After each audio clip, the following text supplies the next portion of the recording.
We Are the World is one of those big major tracks that it just like was a huge impact when it was released, and still, you know, over many years, you know, many people still love that song and listen to that song. I think it's so amazing to just see such a broad group of incredible big stars come together for that charity relief song. So, you know, it was basically for famine relief in Ethiopia, famine relief efforts.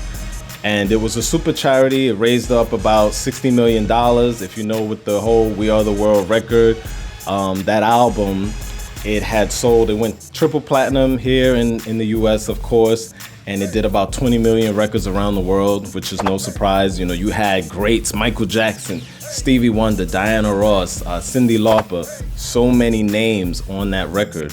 And I think that's why it was such a great, and it just like went down in history as one of the best. One thing I didn't know, it was actually nominated for a Grammy for Album of the Year, because We Are the World was actually, it was an album, and it was an album of like 10 songs. And it was nominated for Grammy of the Year, Album of the Year, 1986, and it went #1 on the Billboard 200. I think it even beat a Beatles record or something like that, to that effect, which is group. But so, you know, one of the things about it is with We Are the World is with Prince, and it was like, where's Prince? You know what I'm saying? Because at that time in 1985, you know, Michael Jackson was huge, he was big. Of course, this is still coming off of Thriller being one of the biggest albums ever, and Michael was just everywhere. He was overwhelmed. And so Prince actually was asked to be a part of it. But you know, if I think if any of you had read the article, I think earlier this year, Sheila E. had sat down with I think it was People magazine or whichever magazine it was, and talked about it, that she actually wanted to, you know, do a verse on the song, which would have been cool, because Sheila E. was, you know, people knew who she was out there. But I think she felt disrespected because they kept asking her, is Prince gonna be there? Is Prince gonna come? Is Prince gonna show up? Because, you know, Prince was big. Purple Rain, that previous year, 1984, Purple Rain was huge. So, you know, they wanted Prince on it, and that would have been amazing too. But Prince and The Revolution, they did donate a song for the Tears in Your Eyes for the album, and I think that is amazing. But, you know, there was a lot of rumors going around that you know, Prince allegedly wanted like a solo booth to do his part. He wanted to do a guitar solo versus singing. I don't know which one is false, which one is true, if it all is true or all of it is false, I don't know. But you know, I just thought it was very interesting because, you know, Prince seemed, and, you know, Sheila E. mentioned it in the article where she was talking about how she knew that he wasn't gonna come, he wasn't gonna be there, because Prince wasn't really too comfortable with that. It was a lot of people in that room, it was a lot of big stars, and so I think maybe Prince didn't feel too comfortable being there.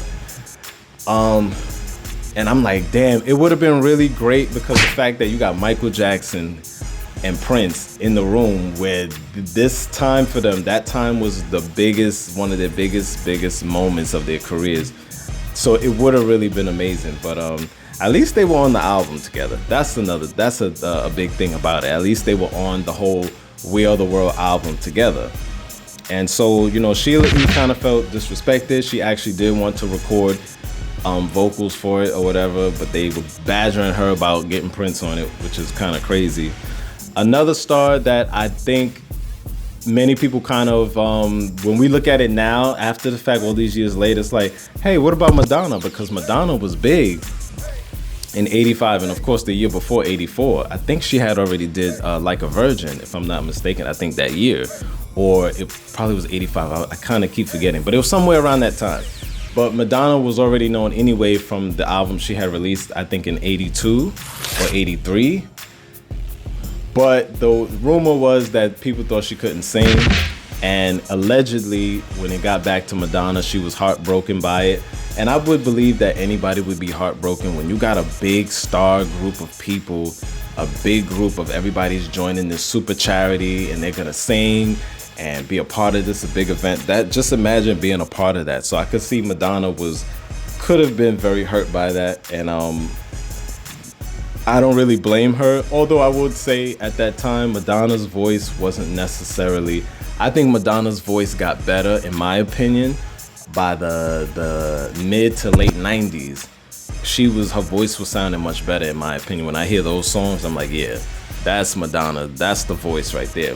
In the 80s, I don't know about her voice too much. I think she had a very baby doll girl voice, which was cool for the kind of records and the demographics she was going for. But as far as singing, I don't know, you know. And you know, when you think about it, think about Cyndi Lauper, think about Madonna. Cyndi Lauper was killing it with those vocals. Cyndi Lauper was a vocal powerhouse. So I don't know about that. But anyway, you know, all together, We Are the World is one of the greatest songs ever, of like a super group of artists coming together for a charity. And remember, they did a 25th anniversary in 2010. And that was really cool too. That I'm gonna talk about as well, because that one is where you see the inclusion of rappers. A lot of rappers got in on it. Unfortunately, they brought auto-tune in there, but you know, auto-tune was big, blowing up by 2010 anyway. But it was really good to see they continued it on, and it was a 25th anniversary. So I got to talk about that one next too.